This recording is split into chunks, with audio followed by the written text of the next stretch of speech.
Hello everyone, welcome to the MCQ practice series of Drishti IS. I am Ritu and today's session is about history and this is the episode 8 of history. I am hoping that you are liking the previous ones.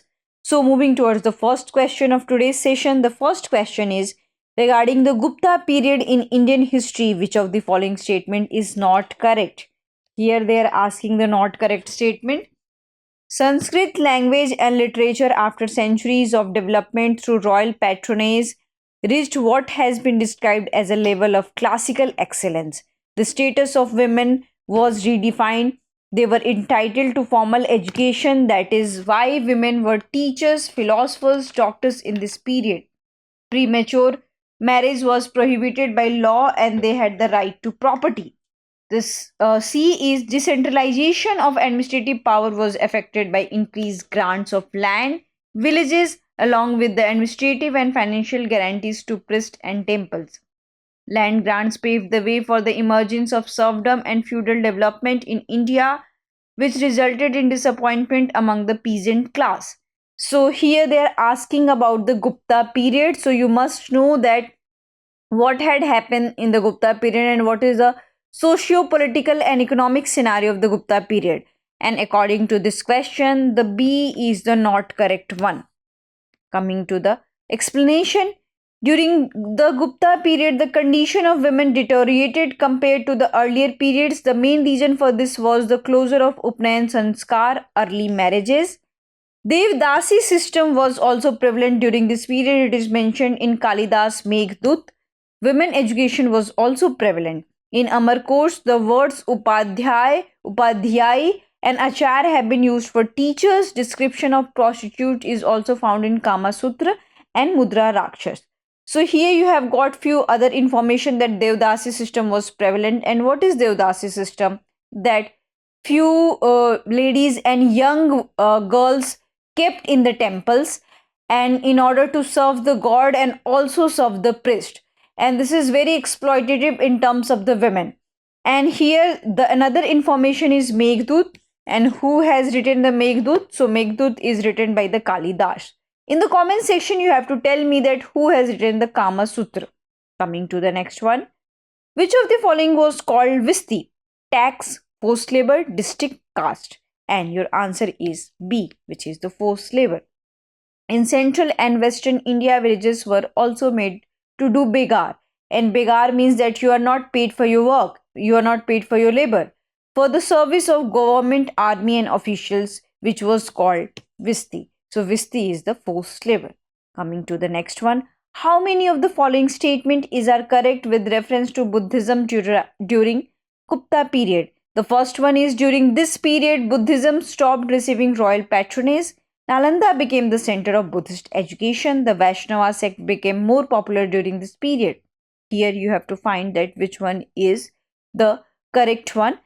So your answer is C. All the above statements are correct. During the Gupta period, Buddhism stopped receiving the royal patronage. The status which was there during Ashok and Kanishk period was no longer there. Hence, statement 1 is correct. It means that the Ashoka period and the Kanishk period enjoyed, and the Buddhism also enjoyed patronage at that time. But later, what we have seen that in Gupta period, Buddhism was not much patronized as compared to the Ashok and Kanishk period. Then, during this period, some stupas and monasteries were built, and Nalanda became the center of Buddhist education. So, this is very much important. By this period, Bhagavad and Vaishnava sect became more dominant. So, this information is also very crucial. Then Mahayana Buddhism, it preached the incarnationism and presented history as a cycle of 10 incarnation of Vishnu. So, coming to the next one. Consider the following statement. Samudragupta is shown playing Veena on the coin. The court of Chandragupta I was adorned with Navratna. The painting of Ajanta are the best example of Gupta period Buddhist art. How many of the above statement is are correct? Only one, only two, all three, none. And the answer is B, only two. Samudragupta is shown playing the veena on coins. Both Samudragupta and Chandragupta II were the patrons of the art literature. The court of Chandragupta II was adorned with the Navratna. And who were the Navratnas? So they have scholars like Kalidas, Dhanvantri, Shapak, Amar Singh, Shanku, Vetal Bhatt, Gatkarpar, Varamihir, and Varuchi. So you need to know information about these learned scholars also. During the period, beautiful statues of Buddha were made in Sarnath and Mathura. But the best example of Buddhist art of the Gupta period is the painting of Ajanta. Hence, statement 3 is the correct one. Coming to the next one. Which of the following periods has been called the creative period in Eastern India? 3rd to 7th century, 4th to 7th century, 5th to 8th century, 6th to 7th century. And your answer would be the 4th to 7th century. The period from the 4th to 7th century in Eastern India is called as creative period. During this period, Sanskrit literature, Vedic rituals, caste system, and monarchy expanded and developed in eastern Madhya Pradesh. So, this is the reason that's why this period is called as a creative period. So, the answer is B. The first Gupta ruler to hold the title Param Bhagwat was Chandragupta I, Samudragupta, Chandragupta II, and Ramgupta. And your answer is Chandragupta II acquired the throne after the Samundragupta, but in between existence of a weak ruler Ramgupta is also known. Chandragupta II is famous in history by the name Vikramaditya. Chandragupta II conquered the Shakas, after which the Gupta Empire became a powerful state. Chandragupta II had assumed the titles like Vikramaditya, Param Bhagwat. So, coming to the next one. Wen Sang, who traveled to India, has described the general condition and culture of India at that time. In this context, which of the following statement is are correct? Roads and river routes were completely immune from robbery. As regards punishment for offences, ordeals by fire, water, and poison were the instruments of determining the innocence of or a guilt of a person. The tradesmen had to pay duties at ferries and barrier stations. So here asking the correct one, and your answer is B. Wensang was a Chinese traveler who came to India in the 7th century AD. His travel memoirs were compiled in a form of a book known as Siyuki. So here Siyuki is the travel memoir of the Wensang, and he mentioned the following things. He described herds as a belonging to the Vaishya community and praised his devotion to duty. He did not mention traveling on the roads completely safe because he himself was robbed. According to him, ordeals by fire, water, and poison were the instruments of determining the innocence or a guilt of a person. According to him, taxes were also imposed on trade routes, ghats, goods sold, which was state received sufficient revenue. He called and he also described Shudra as a farmers because he has witnessed Shudra as a working as a farmers. So the answer is B is the correct answer. Coming to the next one. In medieval India, what were the Maharatta and Patkil designation used for? Military officers, village headmen, specialists in Vedic rituals, chiefs of craft guilds. Your answer would be the B, village headman. In the pre-medieval and medieval times, village was the smallest unit of administration. Its chief was called Mahattar, and in South India, it is also called as Patakil. So you must know about that which kind of village headman and which person is called by different names in a different regions. Coming to the next one. With reference to the Pratiharas, consider the following statement. King Bhoj of this empire had assumed the title of Adivara. The great Sanskrit poet and playwright Rajsekhar lived in the court of King Mahipal. The Baghdad traveler Al Masaudi named this empire as Al Juj. And your answer would be the D. The Pratiharas who ruled Kannauj, also called Gujjar Pratihara, this dynasty gained prominence during the reign of Nagbhat I. So Nagbhat I belongs to the Gujjar Pratihara and Pratihara dynasty. The real founder of Pratihara Empire and the greatest ruler of this dynasty was Bhoj. So you must know that Bhoj is the real founder of the Pratihara dynasty. He recognized the empire and by about 836 AD he established his control over Kannauj, which remained the capital of Pratihara Empire for almost a century. So Kannauj is a capital of the Pratihara Empire.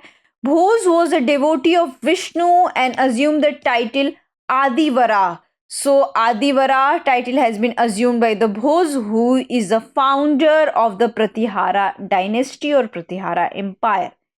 which is found in inscribed on some of his coins. So this kind of information can also be get from the coins. And in the comment section, you have to tell me that what is the study of coins called. The Pratihara dynasty were great patrons of education and literature. The great Sanskrit poet and playwright Rajsekhar, who composed Kavya Mimamsa. So Kavya Mimamsa has been composed by Rajsekhar, lived in the court of King Mahipal. So this information is very much crucial. You must know this. The Pratihara dominated North India for more than 100 years. Al-Masudi of Baghdad visited the Gujar Pratihara Empire in 10th century. He wrote about the power and prestige of Pratihara rulers and vastness of the empire. Al-Masudi called Gujar Pratihara state as Al-Jujur. Hence, statement 3 is the correct one. Coming to the next one. With reference to the Rashtrakuta Empire, consider the following statement. The Rashtrakuta Empire provided patronage to the scholars of Abhram's language. The rock-cut Shiva temple in Ellora was built by the Rashtrakuta ruler Krishna I. This empire was intolerant in its religious views. Here they are asking the correct statement and your answer would be the A. At the time when the Palas and Pratiharas were ruling northern India, the Rashtrakutas were the most powerful and prominent in the Deccan region of the India. And you must know that what is the Deccan region of the today's geography. The Rashtrakutas rulers were tolerant in their religious views and provided protection to all religions like Shaiv, Vaishnav, Jainism. Amogh Varsh was a follower of Jainism, but he had also patronized many other religions. The Rashtrakuta dynasty also allowed Muslim traders to settle in their territory and teach Islam. This is very crucial information that they are secular in nature. The famous rock-cut temple of Shiva at Ellora was built by Rashtrakuta king Krishna I. This is also very much important. This is a temple built by excavating a rock. The Rashtrakuta rulers were also the great patrons of the art and education. Hence, they patronized not only Sanskrit and Prakrit but also Abhram's Bhasha, which is also called as a broken language or a corrupt language. And it is said that so many present day language has been derived from the Abhramsh Bhasha. Apart from this, the great poet of Abhramsh language, Swambhu, and his son lived in the court of Rashtrakuta. So, here Swambhu is a great poet of the Abhram Bhasha and they are patronized by the Rashtrakutas. Coming to the practice question. Consider the following statement with reference to the 1,000-pillared temple, Telangana.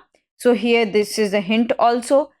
It was built by the King Rudradev. It is dedicated to the Lord Vishnu. It is a magnificent example of Kakatiya architecture and your options are only 2, 1 and 3, 2 and 3 only, 1, 2 and 3. So you have to answer this in the comment section. I hope you like this session. If you have any queries related to this session, kindly ask in the comment section and keep studying and keep practicing for your exam. Thank you. All the best. For more informative content, like, share and subscribe, and do not forget to press the bell icon to get the notifications.